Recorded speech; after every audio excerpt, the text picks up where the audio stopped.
Welcome to the December 13th preview.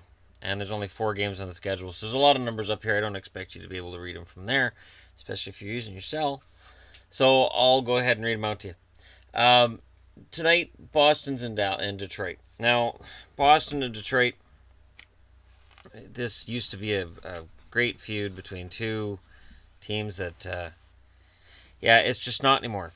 And this is one of those games that, for Boston, it's important, and for Detroit, there's the whole pride thing. They played well their last game. No, the results just aren't there. And if you're looking for your upset tonight, well, honestly, I could see there being a couple upsets tonight, but I could see Detroit knocking off Boston. I could. Boston comes into this playing some pretty good hockey. Rask's in net for Boston. Last I saw, Howard was probable for Detroit. Pasternak's the leading scorer for Boston. 27 games, 14 goals, 13 assists, 27 points. Marchand is second. 19 games, 11 goals, 12 assists, 23 points. And, of course, Marchand's been in and out of the lineup with injuries. The number one career scorer who's on the team for Boston is Patrice Bergeron, who in 921 games has 264 goals, 465 assists, 689 points. So Bergeron's closing in on 700 points as a Bruin, and that'll be nice. David Krejci's number 2, 721 games, 161 goals, 377 assists, 538 points. So he's played 200 games less than Bergeron, and they're roughly the same age.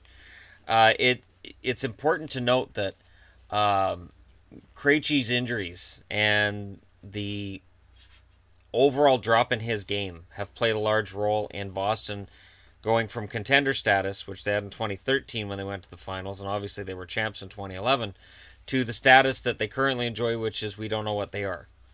There's a lot of youth in this lineup, and it's hard to say what you got. Now for Detroit, their leading scorer is Dylan Larkin, who's played 30 games, got 4 goals, 19 assists, 23 points. Anthony Mantha's second. He's played 30 games as well. 12 goals, 10 assists, 22 points. Obviously, Mantha considered more a key part right now in terms of he scores the more flashy goals. And I think long-term Mantha's going to be the better scorer. Number one career, of course, is Henrik Zetterberg. 1,030 games, 331 goals, 590 assists, 921 points. Second is the much maligned Kronwall. 822 points. Or 822 games, 78 goals, 308 assists, 386 points. And Detroit is a team that is looking like a rebuilder right now. And there's a lot of reasons to be kind of excited if you're a Detroit fan looking at some of the youth. And the rumors that the salary cap's going to go up potentially to $82 million, which could be a lifesaver for cap-strapped teams like Washington, Detroit, Columbus. These teams that have had cap problems presently or recently could breathe a heavy sigh of relief. Of course, for teams that are nowhere near the cap, that's even better news for them because they can really spend next summer. And there's this Tavares guy who might end up being on the market, depending on who you ask. That being said, let's move on to the Rangers and the Senators. So the Rangers and Senators is a matchup between the haves and have-nots, and at the start of the year, a lot of people would have expected the have-nots to be the Rangers. This is not the case. The 16-11-3 Rangers against the 9-13-7 Ottawa Senators. Lundqvist and Anderson are the likely starters tonight for their respective teams, and in terms of leading scorers, well, Zuccarello leads the way for the Rangers with 7 goals, 17 assists, 24 points in 30 games. Right behind him is Pavel Buchnevich with 10 goals, 12 assists, 22 points in 30 games. So Buchnevich is having a good year. Zuccarello, of course, is having a good year because he's Zook, and everybody loves Zook. Number one all-time career leader right now on the team for the Rangers is Zuccarello. 413 games played, 93 goals, 193 assists, 286 points. And Nash is right behind him in 345 games as a Ranger, and it's hard to believe he's been there that long. 135 goals, 105 assists, 240 points.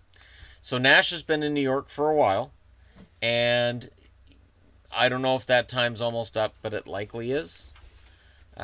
He's not in the top scorers right now, and likely won't be as the season goes along. He's not a scorer like that anymore. I believe he recently passed his 1,000th game, if I'm correct. And, he's had a good career. In Ottawa, the number one scorer is Stone. 29 games, 14 goals, 12 assists, 26 points. Hoffman's next up, 29 games, 9 goals, 13 assists, 22 points.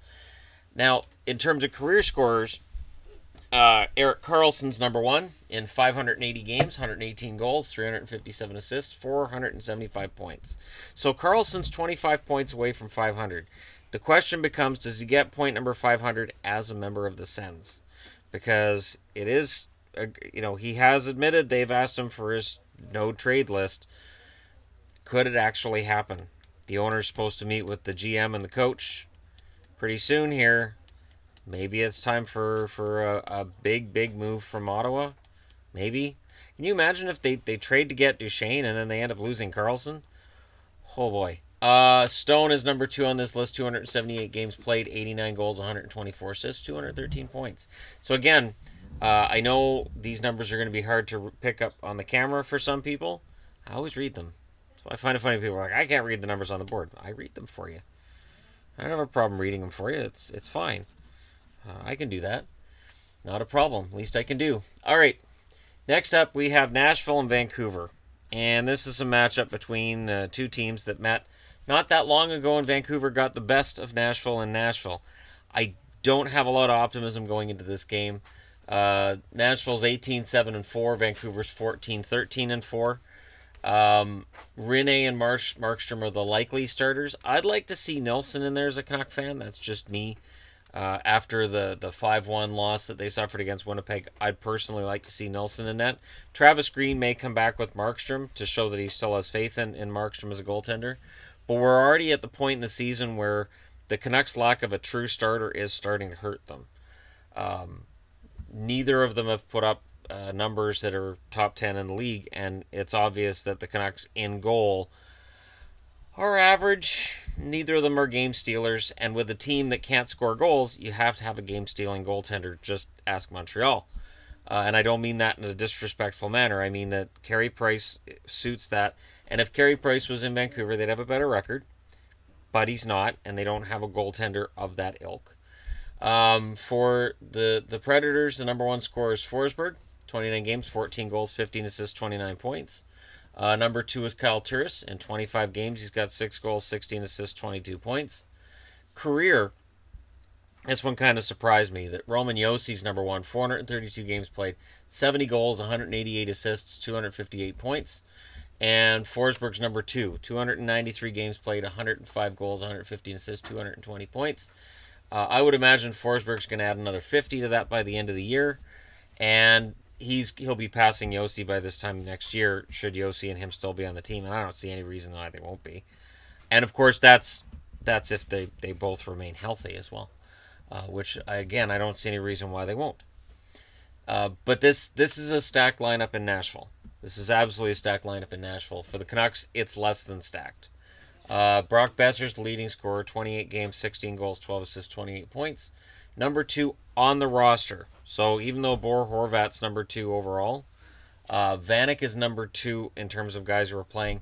31 games, 7 goals, 11 assists, 18 points. And that kind of shows just how far down the scoring goes for the Canucks. 18 points is lower than any other team's second leading scorer, including Ottawa, who has Hoffman at 22 points in 19 games. Now, Vanek's going to be an excellent rental at the deadline, I think, but at this point, him being the number 2 scorer for the Canucks is kind of a damning indictment on the team. And it shows that with Horvat out, who has 20 points in 28 games, they're really going to struggle to score goals. To the point where now the speculation locally is maybe Goldobin needs to step up. Travis Green, when asked about it, said that basically, as nicely as he can, that he has not a lot of faith in Goldobin defensively. And if he doesn't have faith in a player defensively, he's not going to give them extra ice time. So because Goldobin's offense, he may find himself on his way out of Vancouver by the deadline. I could see that. And I know that's weird because they only got him at the last deadline, but it just doesn't seem like a good fit. And when the coach is critical of your game, it's probably a sign you're on your way out. In terms of all-time scores, of course, this is the Sedin brothers, right? Henrik, 1,279 games. Daniel, 1,256. Goals, Henrik, 239. Daniel, 376. Assists, Henrik, 799. He needs one for 800. Daniel, 628.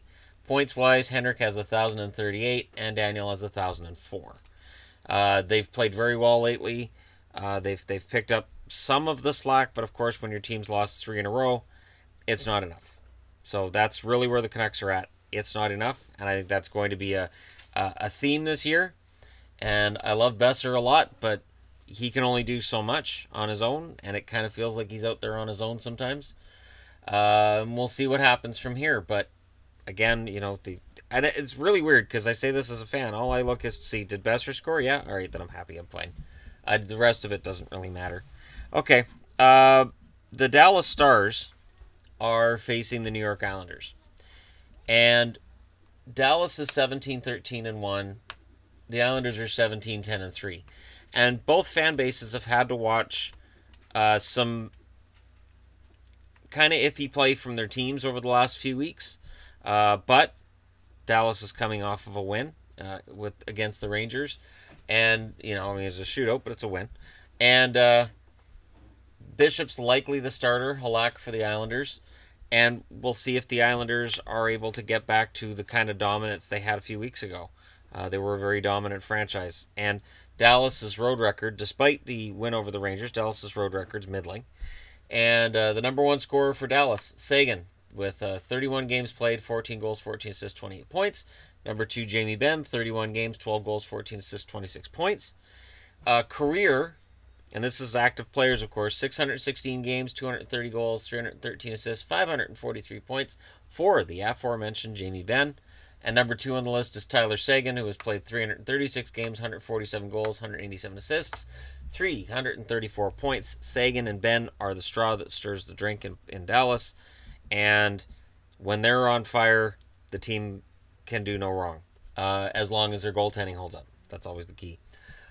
Bailey's the number one scorer for the Islanders. Let me repeat. Bailey is the leading scorer. No matter how long this season goes, that still sounds weird to me. 30 games, 5 goals, 28 assists, 33 points. Tavares, 30 games, 18 goals, 14 assists, 32 points. Last I checked, Barzal was on pace for 56 assists. I'm going to keep track of that, see how many assists he ends up with. I think Barzal is the one player I look at and say, you know what, he could hit Sedin numbers. He could hit an 800 assists in his career kind of total. It's projecting way out, but hey, he's only 778 short, I think. Does he have 22 assists? Somewhere around there. Anyways, Tavares is the number one career scorer for the Islanders right now. 617 games played, 253 goals, 316 assists, 569 points. Bailey is second. 669 games played, 111 goals, 228 assists, 339 points. This is going to be an interesting game in terms of what I'm going to be watching. Everything. It's 4 games. And ironically, my 4 favorite teams are in separate games. The recently hapless Vancouver Canucks. Can they actually get into the playoff Boston Bruins? Would the real Dallas Stars please show up, Dallas Stars? And the last one out, turn out the lights, Ottawa Senators. It's a rough time. It is a rough time, and it doesn't get any easier. So you've just lost a game against Buffalo. You got humbled by arguably the worst team in the NHL, between them and Arizona. And now you're in the conversation for the worst team in the NHL because you lost to them. And now you've got the New York Rangers coming into town fresh off of a shootout loss against Dallas. So they are definitely going to be looking to score some goals and score early, especially against a vulnerable and Senators team that's lacking in confidence right now. It's going to be a fun night. Let me know which games you're going to be watching. Let me know your picks. And again, I understand this is too small for people to read. That's why I read every number on the board. If it's on the board, I read it already. And again, if you're going to pick an upset tonight, Detroit. If I have to pick one, I'll say Detroit. Detroit could knock off the Bruins. The Bruins are playing well. I like my Bruins team very well.